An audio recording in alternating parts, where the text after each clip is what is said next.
that of course they're concerned, of course they're worried. They should be, because it's perfectly possible that it's not just evil Elon Musk that they've got to rail against. Actually, the problem for them is the audience. They are losing their audience all the time. They keep their billion-dollar subsidies, oh yeah, but they're losing audience all the time, and they're losing them, among other things, to Elon Musk. When I see those completely indentured broadcasters attacking day after day Elon Musk as having too much power in the media, sorry guys, you were the guys who were literally given a monopoly, which has to be broken up by the free market. The UK is one of the most advanced first world nations, yet it is embroiled in an alarming controversy. Many accuse its government of abandoning democratic principles, resorting to censorship and even imprisoning citizens merely exercising their free speech rights. How did this bedrock of democracy take such an authoritarian turn? Welcome to Conservative Insights, a channel dedicated to challenging the contradictions of the left. Renowned author and journalist Douglas Murray is the voice of reason in this time of chaos on the British Isles. He explained to Sky News host Rita Panahi why the wealthy and powerful government is so afraid of the free exchange of ideas and virtually any stance that contradicts the official narrative. Now, on a different issue, we've spoken about the attacks against you personally, Elon Musk, from some very prominent voices in the UK who want you both arrested. Some are calling for you to be jailed. Our own ABC here in Australia is also a lover of censorship. It's a state-funded, taxpayer-funded broadcaster. Their Media Watch program claims that the ex-owner, Elon Musk, is increasingly using his platform to spread misinformation and inflame social division. And they ask, can governments and regulators tame the erratic media mogul?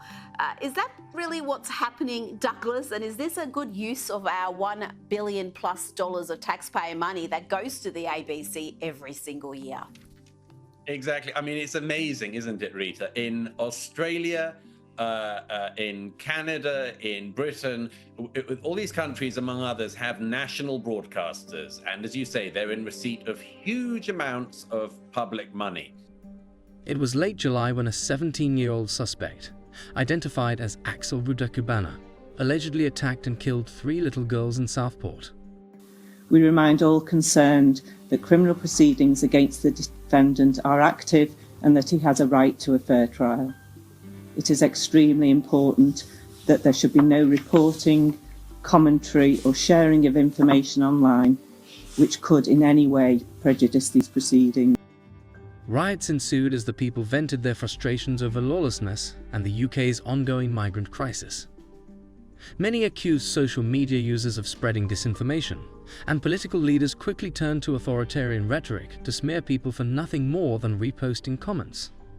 Lengthy jail sentences were handed down to citizens for supposedly inciting violence, and the official media compliantly marched in lockstep with the government crackdown on information. Officials even called for the arrest of foreign nationals, including US citizens and the richest man in the world. The UK spends billions of pounds supporting the BBC through television channels, radio, the World Service, and its massive online presence.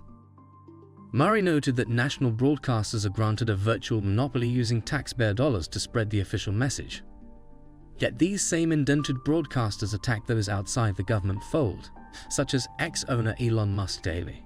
When I see those completely indentured broadcasters attacking day after day Elon Musk as having too much power in the media, sorry guys, you were the guys who were literally given a monopoly, which has to be broken up by the free market. You're the guys who are still subsidized. And you're the guys who can pump out disinformation all the time under the guise of the official sort of, version of events, and still ridiculously have some legitimacy for doing so. Musk is merely part of the free marketplace of ideas, wholly and voluntarily supported by the people, not taxes taken by force. Why does the UK government find the existence of other points of view so offensive? Murray declared that the BBC and others can pump out massive quantities of disinformation under the guise of legitimacy provided by their official status under the government. To contradict their spin and rhetoric is blasphemy, and the UK government clearly does not like being contradicted. But why is Musk targeted by the UK government? The reason why they're going for Elon Musk, among other things, is that he's beating them all effectively in the ratings.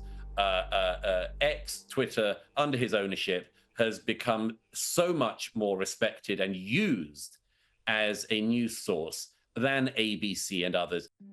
The recent explosion of protests over the horrific murders of 3 little girls is the vehicle used by the powerful to suppress dissenting voices. As for Musk, Murray believes he is targeted because he is thrashing official mouthpieces and getting the truth out to the people. Under his enlightened guidance, X, formerly Twitter, became the leading source of news around the planet, and this terrifies government leaders who desire nothing more than a stranglehold on public discourse. The people are getting information unfiltered by UK censors, and Musk is the ringleader of this new wave of free speech. For example, the X owner recently tweeted, "Freedom of speech is the bedrock of democracy. If the truth is suppressed, it is impossible to make an informed voting decision." The degree to which freedom of speech is being undermined around the world is extremely alarming. As a renowned journalist and political commentator, Murray is well aware of the importance of keeping viewers. He told Panahi that official government broadcasters know they are losing the audience as the people tune them out in favor of unfiltered and unofficial sources. And Murray explained, these official mouthpieces are losing them to Elon Musk. That of course they're concerned, of course they're worried, they should be, because it's perfectly possible that it's not just evil Elon Musk that they've got to rail against. Actually, the problem for them is the audience. They are losing their audience all the time. They keep their billion-dollar subsidies, oh yeah, but they're losing audience all the time, and they're losing them, among other things, to Elon Musk. And so, of course, they're bitter. Arresting and extraditing Musk is highly unlikely, so the UK is going after the next best thing, the people. Social media users are being arrested, and officials are guaranteeing that they will spend time in jail merely for posting about the current crisis. Far more troubling times are on the horizon if the UK does not accept the people's right to dissent. It considers itself a beacon of democracy and freedom while jailing those who disagree with the government's position. Murray is absolutely correct. It's the powerless with a low profile who will continue to suffer under official oppression, and the UK's image of itself will prove to be nothing but a hollow shell. So the United Kingdom, the country of the Magna Carta, arguably the first ever document in European history that stated that the government, the king, was not above the law, is now sentencing people to jail for disagreeing with them online or for attending a protest and saying, we have had enough of your open border policies. We have had enough of mass immigration, of its detrimental consequences, and we want change. Because just like I have, you've probably been seeing all of the reports of the countless people who are now at an extremely fast rate, like we're talking matter of weeks, are being tried and sentenced and sent to jail for months and years for essentially doing very little or either nothing but to disagree with the government. So what does that make the UK? Really, and I've been thinking about this. What options do people in the United Kingdom have left to disagree with their government? If you disagree with the government and you post about it online or you attend a protest and maybe things get a little bit heated, but like I said, the consequences of mass immigration are not exactly small either. You get sent to jail. You get sent to jail. What other options do you then have? And what's interesting is in that most of these cases that I've been reading about, for example, the case of this poor man, David Springer, 61-year-old, who's been working as a train driver for 42 years, who's now taking care of his sick wife, who has been sentenced to jail because they wanted to make a sacrificial lamb out of him. They wanted to set an example to the rest of the UK. And that message was very clear. That message was, you don't get to disagree with us. You don't get to be present at these protests, because David Springer did absolutely nothing.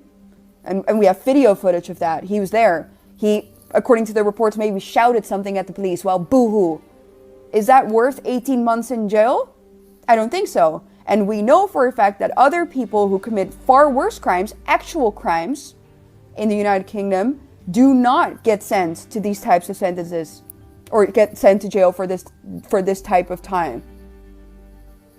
The two-tier Keir justice system. The UK is no longer a free nation.